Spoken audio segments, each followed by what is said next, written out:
Assalamualaikum warahmatullahi wabarakatuh. Apa kabar semuanya? Semoga selalu sehat dan terus semangat belajarnya. Kembali lagi kita ke mata kuliah keanekaragaman tumbuhan yang kali ini kita akan membahas materi tentang Plant Diversity Assessment, suatu materi yang akan memberikan wawasan tentang bagaimana suatu karakter tumbuhan dapat digunakan sebagai sumber data bagi proses identifikasi. Berikut adalah outline materi kita kali ini, yang antara lain mencakup sumber data taksonomi, kemudian tipe data, dan bagaimana data tersebut diimplementasikan dalam proses klasifikasi. Untuk dapat mempelajari dan menilai keanekaragaman tumbuhan, hal pertama yang harus dipahami adalah terkait informasi karakter dari tumbuhan itu sendiri, baik yang terlihat oleh mata secara langsung maupun yang tidak, baik yang berasal dari satu tumbuhan saja maupun dari suatu kelompok tumbuhan. Nah, baik karakter yang dapat diamati dalam jumlah besar atau jumlah kecil.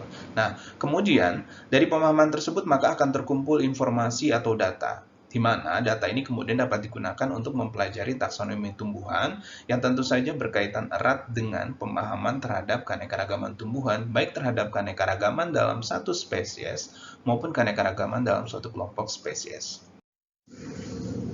Lalu yang menjadi pertanyaan adalah dari manakah sumber data tersebut berasal? Nah, dalam proses identifikasi tumbuhan, data dapat bersumber dari seluruh bagian tubuh tumbuhan, baik yang dapat diamati secara morfologi, anatomi, maupun molekuler. Data juga dapat bersumber dari seluruh tahapan perkembangan tumbuhan, mulai dari proses penyerbukan dan fertilisasi, pembentukan dan perkembangan embrio, perkecambahan, hingga proses reproduksi. Dari keseluruhan sumber data tersebut, untuk mempelajari taksonomi tumbuhan, secara umum pada dasarnya bersumber dari 3 tipe data, yaitu yang pertama adalah tipe data yang mencerminkan komposisi struktural atau arsitektur tumbuhan itu sendiri, seperti data morfologi, anatomi, kimia, sitologi, genetika, palinologi, dan sebagainya. Kedua adalah tipe data yang berasal dari interaksi dinamik seluruh struktur tumbuhan, misalnya data dari proses perkembangan, fisiologi, polinasi, dan reproduksi.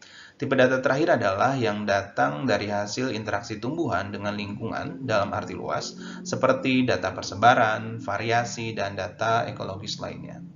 Seluruh tipe data tersebut dapat digunakan dalam mempelajari taksonomi tumbuhan, namun data yang paling penting dan yang paling sering digunakan adalah data yang berasal dari tumbuhan itu sendiri. Contoh pertama dari sumber data yang berasal dari tumbuhan itu sendiri adalah data morfologi, yaitu data dari tampilan luar suatu tumbuhan. Data morfologi merupakan tipe data yang paling sering digunakan pada proses klasifikasi. Hal tersebut disebabkan karena data morfologi ini mudah terlihat, baik pada organ vegetatifnya maupun organ generatifnya. Seperti diketahui bahwa data morfologi ini sudah digunakan sejak perkembangan awal ilmu taksonomi tumbuhan dan terus berlanjut hingga sekarang. Data morfologi baik vegetatif maupun generatif ini sangat berguna dalam usaha untuk memecahkan persoalan taksonomi pada seluruh kategori, mulai dari divisi hingga varietas. Hal tersebut disebabkan karena data morfologi itu memberikan gambaran hubungan yang jelas antara faktor genetika dan evolusinya, serta memberikan petunjuk cara-cara tumbuhan melakukan adaptasi dengan lingkungan. Tanpa data morfologi ini tidak mungkin taksonomi tumbuhan itu dapat berkembang. Oke. Terdapat dua tipe data morfologi, yaitu makromorfologi dan mikromorfologi. Data makromorfologi atau morfologi makro adalah data yang dapat diamati dengan mata telanjang. Artinya kita nggak butuh alat khusus untuk bisa mengamati tampilan luar dari suatu tumbuhan. Data ini umumnya digunakan untuk pembuatan kunci identifikasi tumbuhan karena relatif mudah dan cepat diamati serta mudah didokumentasikan. Data makromorfologi tanaman berasal baik dari organ vegetatif maupun organ generatif, di mana untuk data vegetatif biasanya berupa habitus, kemudian daun, batang, ranting, akar, hingga modifikasi-modifikasi jaringan yang teramati di tiap bagian-bagian tersebut, seperti misalnya duri, kemudian rambut-rambut halus, sulur, dan sebagainya. Sedangkan untuk data generatif biasanya berupa morfologi bunga, buah, dan biji. Data bunga dapat berupa jumlah stamen, kemudian posisi anter, posisi ovari, panjang stilus, jumlah karpel, jumlah perhiasan bunga, dan lain sebagainya. Contoh penggunaan data makromorfologi dapat kalian amati pada slide berikut, di mana pada famili Cucurbitaceae untuk bisa membedakan antar spesies yang ada di dalamnya, itu biasanya menggunakan karakteristik morfologi dari tampilan sulurnya. Selain itu ada juga famili Melastomataceae, yang mana untuk bisa membedakan spesies-spesies yang ada di dalamnya itu biasanya menggunakan dari tampilan morfologi daunnya. Sementara itu yang dimaksud dengan data mikromorfologi adalah semua tampilan morfologi tumbuhan yang baru dapat diamati jika kita menggunakan alat tertentu atau teknologi tertentu sehingga memungkinkan struktur morfologinya bisa diamati secara jelas. Misalnya dengan menggunakan bantuan alat mikroskop cahaya atau scanning elektron mikroskop. Contoh penggunaan data mikromorfologi adalah pada penelitian lapisan epikutikula pada spesies eukaliptus dan juga pengamatan trikom pada permukaan abaksial daun quercus. Dalam proses identifikasi tumbuhan, setelah melakukan observasi secara morfologi biasanya diikuti dengan pengamatan secara anatomi. Hasil yang diperoleh dari pengamatan anatomi ini biasanya bisa berkorelasi maupun tidak terhadap hasil pengamatan morfologi sebelumnya.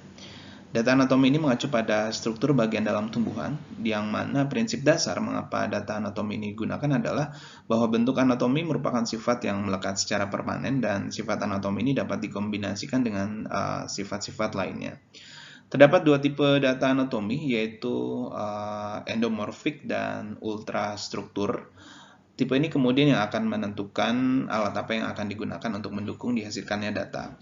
Untuk data endomorfik atau mikroskopis, biasanya data bisa diperoleh dengan menggunakan alat mikroskop cahaya, sedangkan untuk data ultrastruktur ini membutuhkan alat yang lebih canggih, seperti misalnya yang TEM atau dengan yang SEM. Nah, berbicara tentang sumber data anatomi, pada dasarnya sama saja seperti sumber data morfologi, hanya saja dalam lingkup yang lebih detail, seperti misalnya anatomi daun, akar, batang, nodus, kayu, hingga bahkan anatomi bunga. Contoh berikutnya dari sumber data yang berasal dari tanaman itu sendiri adalah data palinologi. Palinologi adalah suatu studi tentang polen dan spora yang berintegrasi dengan proses reproduksi dan penyerbukan pada tumbuhan. Penggunaan polen dan spora untuk tujuan klasifikasi pertama kali dilakukan oleh John Lidley tahun 1830 sampai 1840 yang menunjukkan bahwa terdapat korelasi polen antara anggota-anggota di famili Orchidaceae. Nah, untuk kepentingan taksonomi, data palinologi dapat digunakan pada seluruh kategori, terutama kategori minor dan intraspesifik yang bermanfaat di setiap hierarki taksonomi. Adapun ciri morfologi polen yang dapat digunakan untuk kepentingan taksonomi antara lain mencakup unit atau bentuk dari butir polen, apertur, polaritas, simetri, ukuran, struktur dinding, protoplasma, dan sculpture atau ornamentasi. Data berikutnya yang bersumber dari tanaman itu sendiri adalah data sitologi yang mencakup semua aspek dari sel. Dalam kerja taksonomi, data sitologi difokuskan pada kromosom yang mencakup jumlah, ukuran, bentuk, perilaku kromosom saat meiosis, dan kandungan DNA. Jumlah kromosom setiap sel pada individu tumbuhan itu relatif konstan, dan ini merupakan ciri taksonomi yang baik. Sebelum dengan itu, maka taksonomi tumbuhan yang berkaitan dengan jumlah kromosom dibedakan atas 3 kelompok, yaitu homoploidi, poliploidi, dan aneuploidi. Salah satu contoh data sitologi adalah terkait karyotype, yaitu jumlah dan tampilan kromosom di dalam inti sel eukariot. Karyotype kromosom memiliki banyak variasi antar spesies dalam satu takson, maka dapat disimpulkan bahwa nilai data sitologi memang sangat bergantung pada taksa yang menjadi objek studi, dan ini merupakan informasi yang penting pada proses klasifikasi. Jika sebelumnya kita sudah mengetahui sumber data apa saja yang dapat digunakan untuk mempelajari ilmu taksonomi, lalu yang menjadi pertanyaan adalah bagaimanakah data-data tersebut dapat diterapkan dalam proses identifikasi tumbuhan. Terdapat 4 metode dasar untuk melakukan identifikasi tumbuhan, yaitu yang pertama adalah melalui metode kunci taksonomi, yang kedua metode membandingkan spesimen, yang ketiga melalui penulisan deskripsi tumbuhan, dan yang keempat adalah meminta pendapat dari lembaga atau ahli. Demikian ulasan saya kali ini terkait Plant Diversity Assessment. Semoga bermanfaat dan terima kasih.